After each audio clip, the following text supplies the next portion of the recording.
కోల్కతా వైద్యురాలి హత్యాచారం ఘటన ఒక్క పశ్చిమ బెంగాల్ రాష్ట్రాన్ని మాత్రమే కాకుండా యావత్ దేశాన్ని తీవ్రంగా కుదిపేసింది.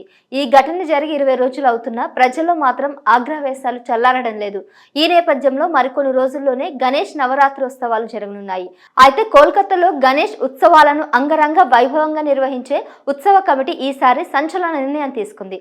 కోల్కతా డాక్టర్ హత్యాచార ఘటన తీవ్ర దుమారం రేపుతున్న వేళ హంగులు ఆర్భటాలకు దూరంగా వినాయక ఉత్సవాలను జరుపుకోవాలని నిర్ణయించుకుంది. అంతేకాకుండా ఇలాంటి అత్యాచార ఘటనలకు వ్యతిరేకంగా పలు కార్యక్రమాలు నిర్వహించనుంది.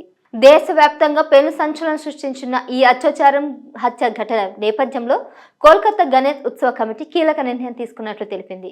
లైట్లు అలంకరణలకు దూరంగా ఈసారి గణేష్ ఉత్సవాలు జరిపించాలని నిర్ణయించింది. బాధితురాలి కుటుంబానికి తామంతా ఉన్నామని భరోసా కల్పించడానికి, మళ్లీ ఇలాంటి ఘటనలు పునరావృతం కాకుండా ఉండేందుకు ఈసారి కోల్కతాలో వినాయక ఉత్సవాలను ప్రత్యేకంగా నిర్వహించినట్లు తాజాగా ప్రకటించారు. గణేష్ ఉత్సవాన్ని భారీ లైట్లు అలంకరణకు దూరంగా జరపాలని కోల్కతా గణేష్ పూజ కమిటీ నిర్ణయించాయి.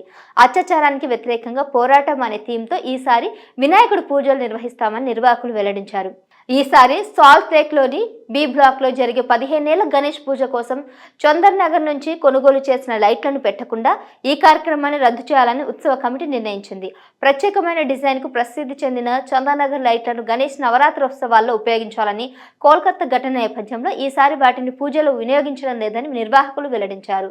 ఈ సందర్భంగా నిందితులకు కఠిన శిక్ష విధించాలని డిమాండ్ చేశారు. బాధితురాలి కుటుంబానికి తామంతా ఉన్నామని భరోసా కల్పించారు. ఈ ఘటనపై పూజారులు కూడా నిరసనలు వ్యక్తం చేస్తారని తెలిపారు.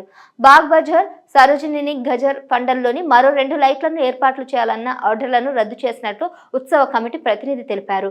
12 ఏళ్లుగా ఈ పూజలు నిర్వహిస్తున్నామని, స్థానిక ప్రజల మనోభావాలను దృష్టిలో పెట్టుకుని పూజను రద్దు చేయబోతున్నామని వాళ్ళు వెల్లడించారు.